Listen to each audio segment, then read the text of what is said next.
She's being too real. She just choked the shit out of me. So that's what you do to people? Yeah, that's what they do to me too.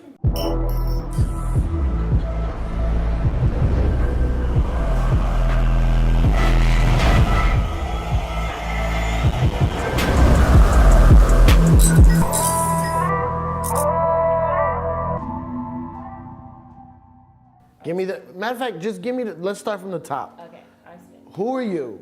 If people don't know you, who are you? So my name is Valerie Loretta. Right. I know that part. Born and raised in Miami, Florida. I started with Taekwondo when I was 2 years old. You say it properly. Taekwondo. Yeah, because I say Taekwondo. I say that too. That's Korean martial arts, right? It's a Korean martial art, yes. And I'm a 4th degree master in Taekwondo.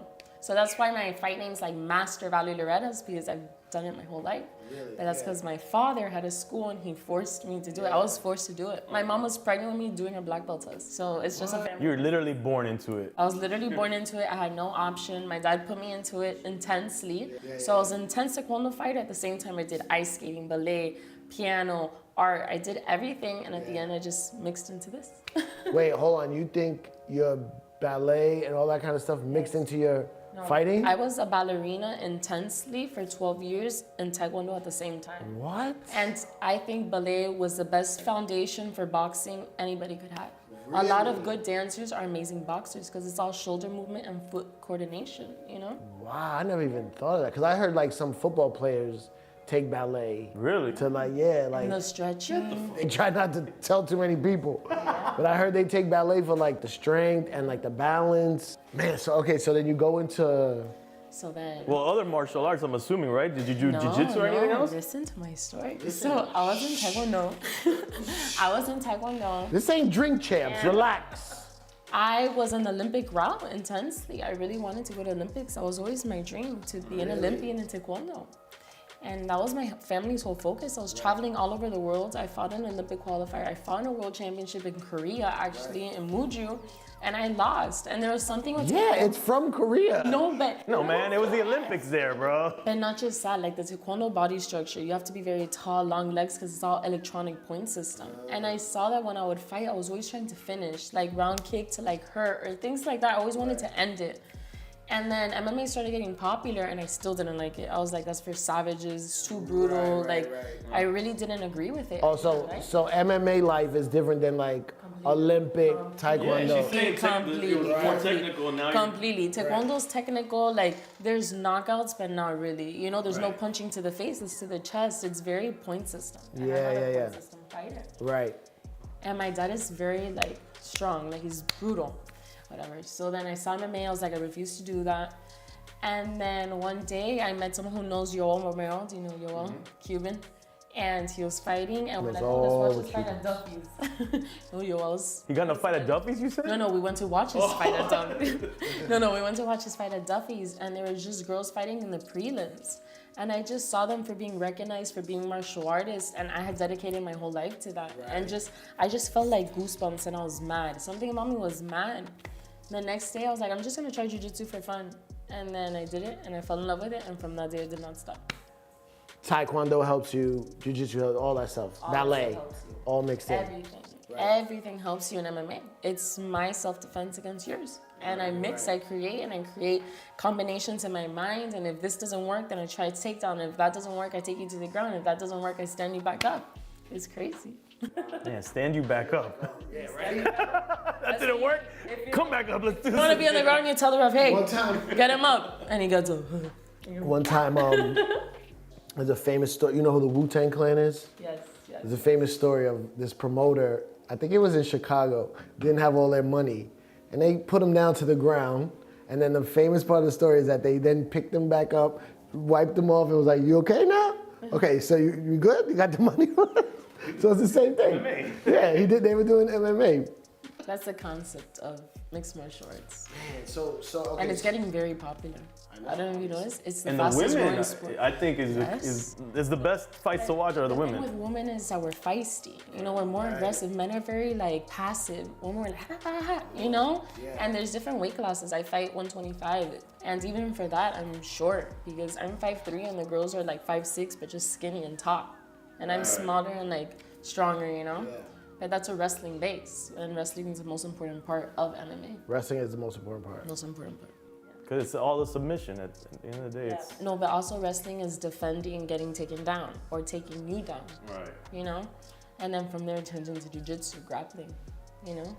But you always start a fight on your feet. I don't want to ever know. No, it's hard. To get into the cage, you have to be different. Like, there's something about you that's different if you're able to see them close that and accept the fact that someone's going to try to kill you. Because at the end of the day, that's what it is. The ref is there to hold them from doing that. Kill you. Yeah. But they are trying to. Yeah. That's why you see when you're choked, a lot of guys don't tap it. You see him sleep, and the ref right away wakes him up and like moves his arm, and you're limbed. You ever train with dudes? Yeah, but like 125ers like me, you know? And training with a man is different than training with a woman. It's a different type of strength, you know? Right. That's why I train at where I train, because they have a lot of bodies for me to use, and that's how I get better. This is not an appropriate question, but in the streets, if it goes down, you got my back. Like, you can handle some shit. You better drink some more Monster if it goes down. Sort of. Have you ever? Legally, you can't you? Legally, are you able? So legally, having a black belt, like, you're a lethal weapon. You know, your legs are weapon and stuff. But when it comes to self-defense, you have to defend yourself. Okay, you and me go on a date. I know, hypothetical. I know, hypothetical. Just imagine it for a minute. We go on a date, we go get some, I don't know, what's a good restaurant in Miami? I mean, whatever, go to a Cuban restaurant. Casa Juana. Yeah, we go there.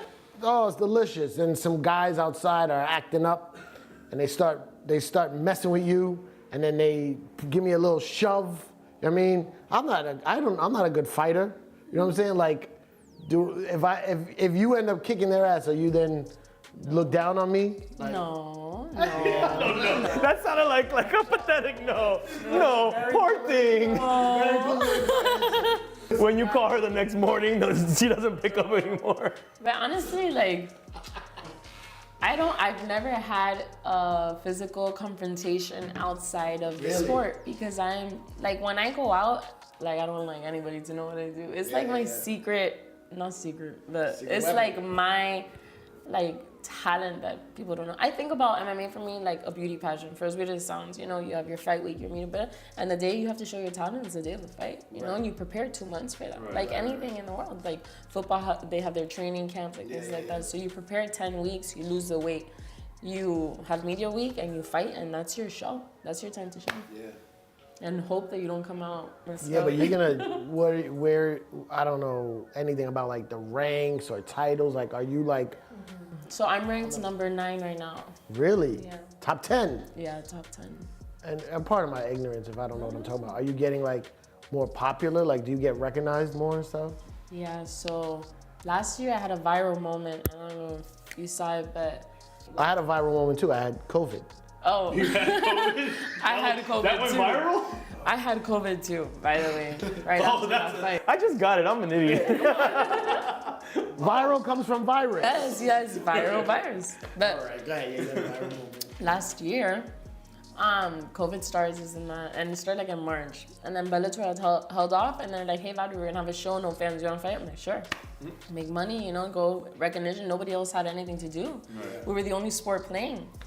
And I just went, it was this girl that she was really disrespectful, for real. Like, she was disrespecting me in the sense, like, saying that I can't be a woman and do TikToks and be a fighter and, like, all of this. When at the end of the day, I just do this to show that you could be feminine and you could be good in your sport. You know, you don't have to have a certain stereotype. I was raised differently, you know? So that's my goal. But besides that, I went to fight, and I really had a lot of resentment for this girl. And I knocked her out, whatever. But I knocked her out with a hook, but that wasn't what went viral. What went viral was my Cuban dance after, because I walked out to La Negra Tiene Tumbado from Celia Cruz. And I'm like, I can't go, whatever. And I just started doing salsa. And when I looked, it was like viral. I went up 600,000 followers overnight. Like this. Knocked her out. Yes. I knocked her out, and then I started salsa. But my mentality for that was, she criticized so much my TikToks of being feminine and stuff. I just knocked her out. I'm gonna make a TikTok right next to her like that. But they didn't have the music, so I had to improvise. And then damn, she made it to your TikTok. Yeah, because I'm aggressive. Like, I don't know, I know you don't see me like that now, but I really transform when against the cage, and I think that's my superpower. That's how, I mean, I don't want to compare myself to you at all, but I'm like a cool, laid back, chill guy, but then when I DJ, it's like a switch. That's your martial art? No, but it's true. Switch goes off. No, And I it's go true. crazy. And I beat people up with the music. Have you done martial arts ever? Okay, no, but I've had this dream, I don't know, I always wanted to do Kung Fu, right? Okay. Always wanted to do Watching it. the movies on Sundays? Yeah, a little bit, but also like I really like respected like when people talk about, yeah, Bruce Lee and even when RZA talks about Kung Fu, like the discipline of it and the way it seems to like channel energy and all that, right?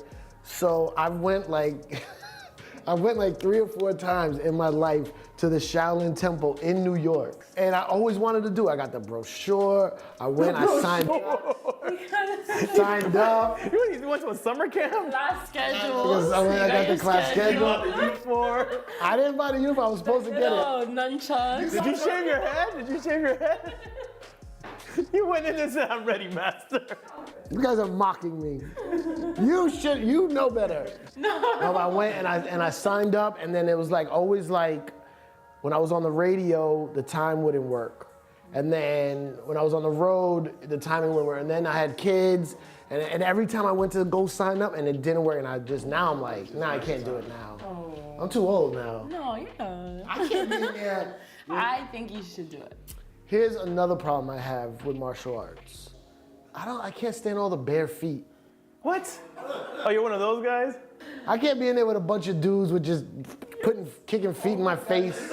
Maybe that's the reason why you start blocking them. So funny. Put that in your mind. You know, my whole life I've been barefoot on a mat, and it's funny you bring that up because the other day I was like, I could do anything barefooted. Like I'd rather run, I'd rather do everything barefooted because I've been my whole life on a mat, my whole life. Yeah, hold on, you've been on the mat. I always try to wear socks on the mat, and then they're like, You can't do that. You're in a You need to slave. buy those socks for like the trampoline place. Oh, the ones with the grip on the bottom. wear Yeah. socks with yoga. I just keep falling. And stuff. That's funny. So look, I'm gonna tell you my martial arts story, which is terrible, and it goes kind of with the Taekwondo stuff. Is I did karate as a kid, wanting to be a ninja. That's all I ever wanted to be. I grew up on G.I. Joe, Storm Shadow, and Snake Eyes. So I was dead ass to be a ninja. So I did karate because that was Japanese martial arts, and that's what the ninjas did. So then my parents divorced. We couldn't afford karate classes, so I go to this free Taekwondo class. I'm not saying it the way you say it, the correct way. Little did I'm here, and then the Karate Kid comes out. What does the Karate Kid wear? Because his teacher's Japanese. No, he wears the headband with the flag of the Japanese flag. So I'm a little kid. I don't know the history between these two countries. I go to this free Taekwondo class thinking I'm continuing my martial arts career here. And I'm like, yeah, and I wear my bandana. Japanese one? The Japanese joint. I go. Bro, this instructor, he came up to me screaming in my ear, put me on my knees, took the thing off, threw it on the ground, stepped on it, spit on it. I'm like trying to hold my tears back because there's a whole class. And then he's like, get out of my sight. Wow. That was the end of Taekwondo. And then he left. I took the class. The fuck that class, man. I would have loved to have stayed in karate and not have to deal with that part of it, but Very traumatic yeah. situation. Yeah, it's safe to say I never became a ninja. Not a Japanese one or a Korean one. Oh, I'm very sorry you guys had bad martial art experiences, I but really, it's not all like that. I really, really, really respect it, and I wish I could do it. Maybe one day. I need someone to fight. You should fight DJ Khaled. Huh? He's not my enemy. No, but I'm just saying it'd be a good matchup. Yeah, like the TikTokers versus you. And then you guys DJ and do it like a sound clash afterwards. Well, he doesn't DJ much anymore. I'll definitely kill him in that aspect. Actually, I want to ask you, when you're preparing for a fight and you're doing meal prep, I'm assuming, is it difficult to stay away from Cuban food? Yes, mi pastelitos and stuff. That's what I love. I was born every morning. My grandma would come and she made me café con leche with mi pan tostado, you know? Or the rice with the huevito. Yeah, you know? But you can't. You can't. You really can't. It's pretty terrible food when you really think about it. Unless your grandma's making it, because old school people, for some reason, they make clean food. Yeah. But once we got older, that food's terrible. Have you ever been to Cuba? No, I haven't. Have you? Yeah, been twice. I want to go. They say it's fun. It's beautiful. I want to go. Yeah, and the people is what's beautiful I'm the about only it. Cuban girl fighting in the world right now. Really? I'm the only one. Really? With all the Cuban girls fighting all over Miami, you're the only one fighting professionally? Tell all the ratchet Cuban girls to like, hey, what you're doing is a skill and you can make money off of it. Like get in. Learn the discipline. There's something about the Cuban wrestling background and this and that. It's just different for women. What, there's a Cuban wrestling? Yeah, Cuban wrestling is Really? What's that? Like from Cuba? Cuban wrestling is a certain style. There's certain things they do that you could label that that's Cuban wrestling. Cuban style wrestling. Wow. And it goes back to Cuba though, that originally, like, Over there. not some guy in Hialeah is like, this is Cuban wrestling. No, this goes back in Cuba, and over there, like their athletes are very good. They just don't have the resources, to really make it out of there. Like those people, you go over there for a training camp, you will get killed. They're amazing athletes, very young, a lot of potential, and very hard training, like brutal. Yeah, I mean, that's all they do. Yeah. That's all they do. En la escuela, la universidad, allá de. You know what I love about any like fights or like, fights and anything in that fighting world, the walkout music. It seems like to pick the right song to represent. Because I DJ'd a fight once, but it was small. Yeah, it was like it was for Rock Nation. It was like they had like, I guess there's like underground boxing before it goes to like the big. So like all the fighters had like very specific music, and they would like play it from this part because they walk out. It's like a show. So what do you like to walk out to? So my first fight, I walked out to the original Rocky, like I know super mainstream, but no, it was the Overture. You know what I'm talking about? Like the original classic. And it was epic. It was like dun dun dun dun dun dun dun. I was like, and that was in the Mohegan Sun. My second fight was in Madison Square Garden. Imagine. Wow, So second fight ever. My second fight ever. You don't know the pressure they put me. I was freaking out. But I walked out to Jenny from the Block. Yes, because we're in New York, the Bronx, so they were super cute. Who has walked out to Jenny from the Block? Only Battery. And then my third fight, I walked out to Celia Cruz, La Negra Tiene Tumbao, which was incredible to me because that's my culture. I felt like everybody in Miami was watching me, supporting me. I'm the only girl that they're behind. So I loved the families, like after I see the text stories, all the families dancing with me and stuff, and I walk out and I salsa and everything, and then I take off my dobak, because I walk out with my uniform, and then I get ready to fight, But that mentally just prepares me, like, I have all these people from my culture watching me, and I was chosen to represent us. And then my last fight, I walked out to Gloria Stefan Conga.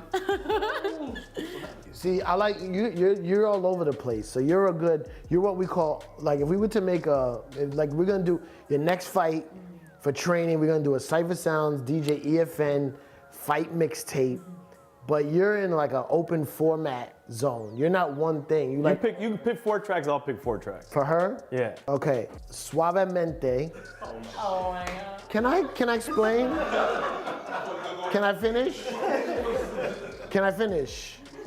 I have Suavemente, a remix that gets real hype and it turns into a trap beat. So it's like Suavemente, so she can practice. It's for speed. It's for this. Okay. Then I would do Elephant Man. Have you been hearing the songs that she likes? I'm getting to it. Watch me get to it. I tell you, I don't do typical. I'm doing Elephant Man, the Super Dupes remix, because it has the Gloria Stefan beat in the background. Da-na-na, everybody, shake your body.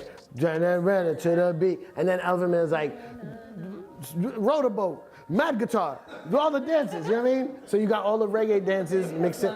Maybe that one. I like that. Oh, maybe in a K-pop song. We throw in a K. Oh, what, to go with the taekwondo? Taekwondo. Yeah, it'll go. Oh, you like their fighting, but you don't like their music. Wow. I never said I was Korean. I know, but the K-pop is worldwide now. Oh, shit. What would you choose? Yeah, my selection for your mixtapes, which are gonna be boring, are Cypress Hill, If I Could Just Kill a Man. Have you ever heard of that record? Oh, she should. And they happen to be Cuban. Oh. They're from LA, they happen to be Cuban, so there's some relation. I like there. that. Then let me think. But they walk backwards in the video, so you should walk backwards into the ring. He'll be the coordinator. Yeah, no, you're like the producer. I am. The choreographer. Then we gotta go Redman, Time for Some Action. Okay. Come on, that's a great one. Great one. And a good, see, it's a good DJ. Because the sample from Time for Some Action is from How I Can Just Kill a Man. I mean, I played that all the time, so that's my mix already in my head. Celia Guantanamera. Guantanamera, yeah. And The then, trap version. no, man, the regular version. No. Some original, I'll right? come in with the and then you're next to me in the other turntable. You gotta put the and you 808. remix it. You gotta put the boom. And let's see the last one. Oh man, that Colombian artist. No Le Pega La Negra? What's that record called? I love that record. That's one of my favorite records of all time. What is it? What song? I don't know what the actual name of the song is. But I know exactly what you're talking about. She's way more excited about your list. You'll fight anybody. My weight. Yeah, in your weight. But I'm saying like My weight. I'll fight it. you won't. There's nobody you'll stay away from. Like whoever. Well, I'm not gonna. There's girls that are tough. There's girls that have been doing this for a lot longer than me. There's girls that are more experienced than me. You know, I chose for the world to see my development from a young age in this sport, and I put myself in that position. But you know, there's a time and place for everything, and my time is coming. You know, I just got into the sport so quick and got good fast. And got my contract that I have, like I did that in a year fighting amateur. It was crazy. I was waitressing 2 years ago. Like Where? in Tijuana Taxi in Coral Springs up north. Nobody messed with you there either, right? Hit him with a. They didn't know. They didn't know. Hey, what's up, cutie? Bam! He's like, oh. But yeah, 2 years ago I was there. I did amateur. I did a viral fight as an amateur, and then Bellator offered me the best contract out of everybody. They picked me up. They gave me a bonus. I was like, wow, and that was it. Man, you're awesome. That's great. You're awesome. Take it. Congrats Take on these everything. flowers. Thank you. She's awesome. Tell her she's awesome. Oh, she's amazing. Thank you. You're awesome. And she's Cuban. Awesome. She's Cuban, B. Right, we got the Cuban part. That's been established.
October 7, 2001. Just weeks after the September 11th terror attacks, the United States and Britain launched military strikes on Afghanistan. On a videotape, Osama bin Laden praises God for the 9/11 attacks, but the al-Qaeda leader does not claim responsibility for them. 1985. In the Mediterranean, Palestinian gunmen hijacked the Achille Lauro, an Italian cruise ship off the coast of Egypt. The hijackers kill passenger Leon Klinghoffer, an elderly Jewish-American tourist, before surrendering 2 days later. 1991. In Washington, U.S. Supreme Court nominee Clarence Thomas faces damaging allegations of sexual harassment. Law professor Anita Hill accuses Thomas of making sexually inappropriate comments when she worked for him in 2 federal agencies during the 1980s. Hill urges the Senate to investigate. Thomas denies her claims, and the Senate later confirms him. 1998. Matthew Shepard, a gay college student, is beaten and left tied to a wooden fence post outside Laramie, Wyoming. Shepard dies 5 days later. Russell Henderson and Aaron McKinney are serving life sentences for his murder.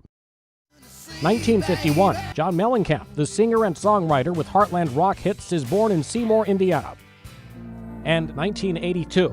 In New York, Cats, the musical by Andrew Lloyd Webber and Tim Rice, opens on Broadway. Today in history, October 7th. Mike Gracia, The Associated Press.